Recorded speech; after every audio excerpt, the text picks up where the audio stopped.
Dennis, I'd like to talk a bit more about your senior career. Okay. Um, when did you start playing for Scotland, the senior national team? Took me a while. Um, Schoolboy International at 18, and then I went to Jordan Hill um, for um, physical education, teaching physical education. I did 3 years there, and then um, That was your teaching qualification. that's my teaching qualification. I also took on a primary school qualification in case I got injured, and that was another year at Jordan Hill.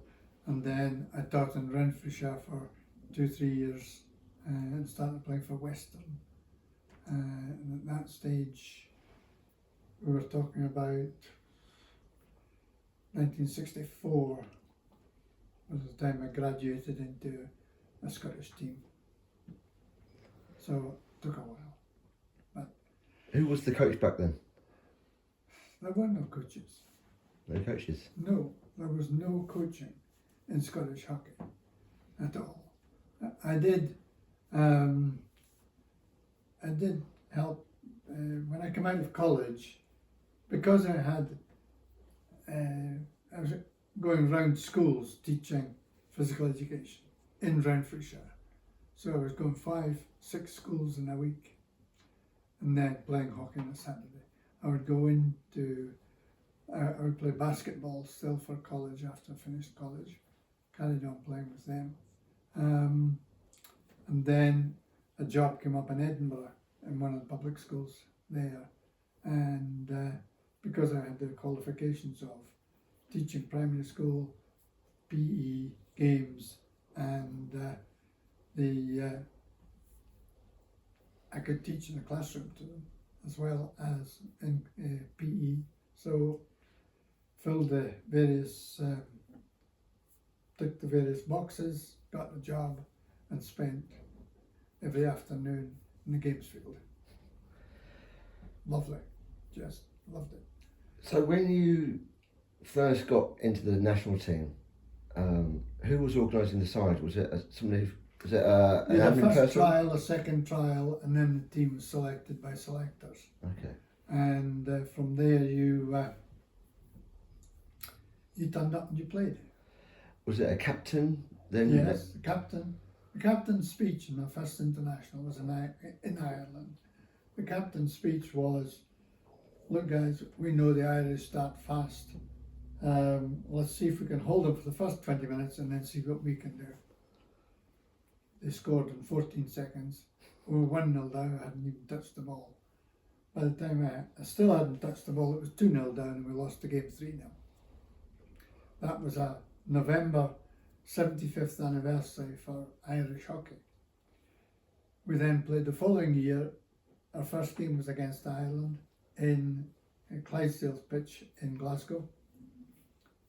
New captain, and we had his speech was, "Look, guys, we know the Irish start very quickly. We're going to start it quicker than them, and we'll see who lasts the game longest." And we won that game 2-1, and we never lost to Ireland for 5 years. So who was your first captain and who was the second That captain? was the first captain was Henry Maitland, and the second captain was Freddie Scott, who was an Olympian. So I believe that you are also an Olympian yourself. Yes. When did you start playing for the Great Britain team?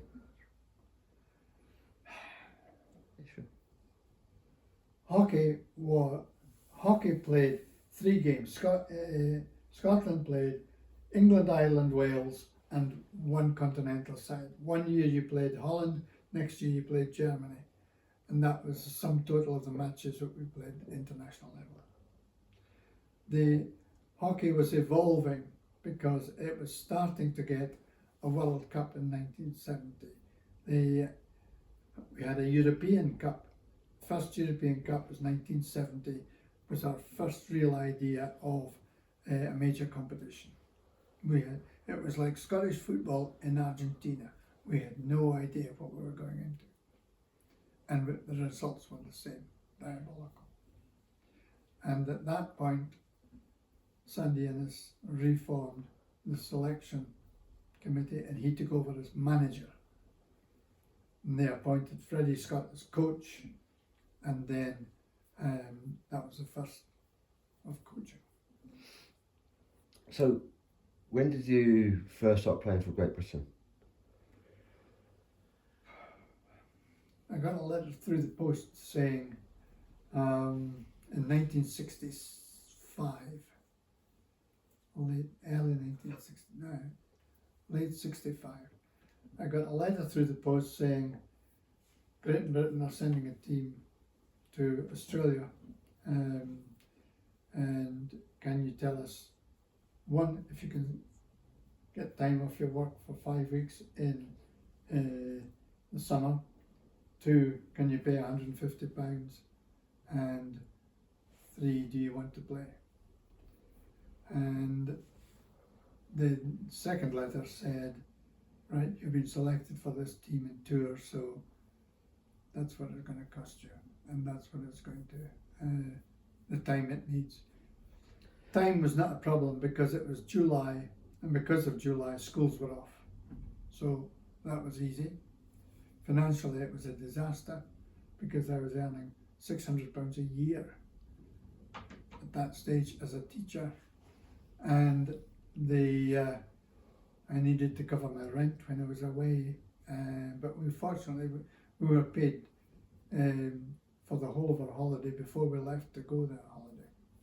So taking all my living in my total post office savings money for my last 20 odd years of my life, and spent the whole lot and went to Australia.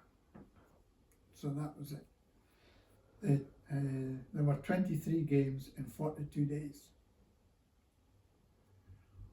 All right, and we went right round Australia from the top at Cairns, right down to Tasmania, back up into South Australia, over to Perth, Kalgoorlie, and all the rest of it, and then home.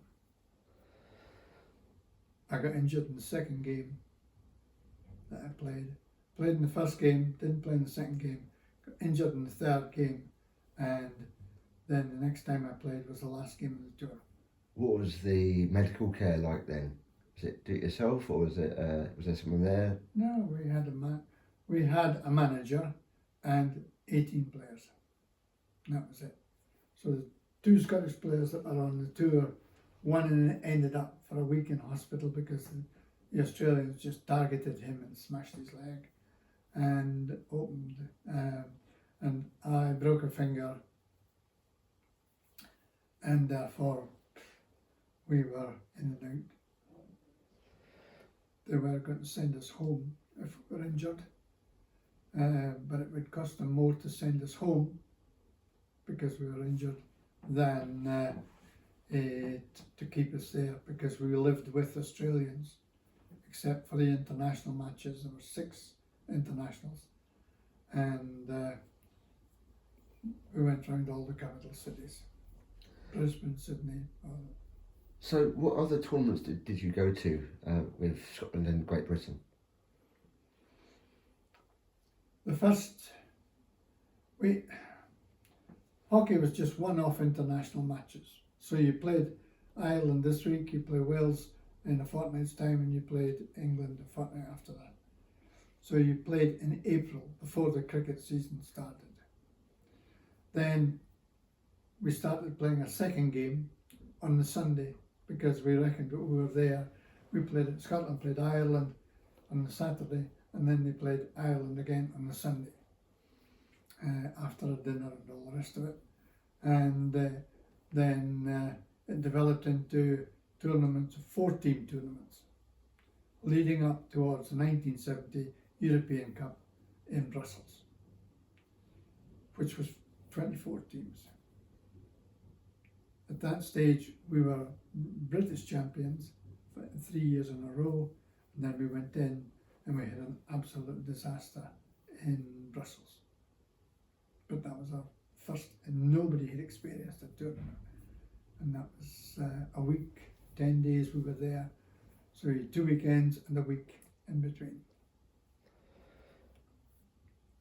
I believe that you also went to the Olympics. Yes, well, after the Australian tour, which I never played in, they reassembled Great Britain, thinking in terms of Mexico. So that was 68. And then they changed the manager, changed the situation there. And they then went on to, so I was non-travelling reserve for Mexico. Then I got married and thought, well, that's the end of hockey. But then I carried on playing for Scotland. So I played 10 years for Scotland. I missed 1 game for illness. And then in 71, they started reassembling Great Britain for the 72 Olympics. In Munich. And that, of course, was also a disaster in terms of the Palestinians invading the village and taking 11 Israelis hostage, killing 1. What are your memories of that? The team went through all sorts of things. We went to breakfast that morning, walked past it, were having a nice breakfast, and then somebody said there was a guy killed in there, and all this thing had happened in that night. So we went home to our village residences and had a meeting, and we heard what had happened. The village itself had soldiers with rifles every 20 yards round the perimeter of the village, and we had no idea and we heard nothing. The televisions in the village were in German, so we never knew anything that was going on.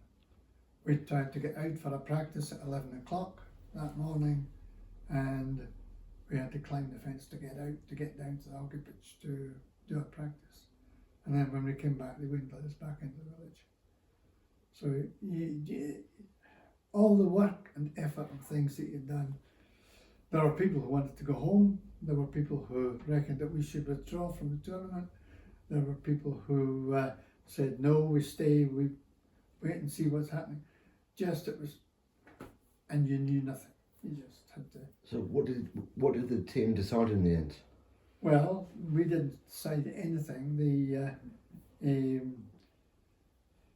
They just said, or they decided eventually that the games would be postponed for 24 hours and then we'd start again. And the rest of the games would carry on, which we did, but yeah, it was different. What was the actual games like? What was the participation like afterwards? In the Olympics, if you're winning, fine. If you're not winning, everybody wants to know why you're not winning. And our team disintegrated, really.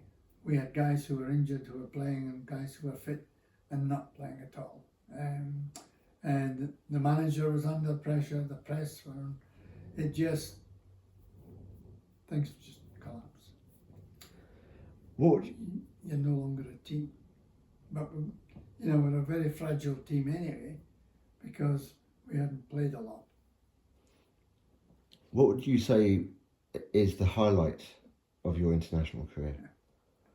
Beating England in England, for 1. Beating England the following year in St Andrews, for 2. And then we beat England 3 years in the trot. That was just unheard of. When was this?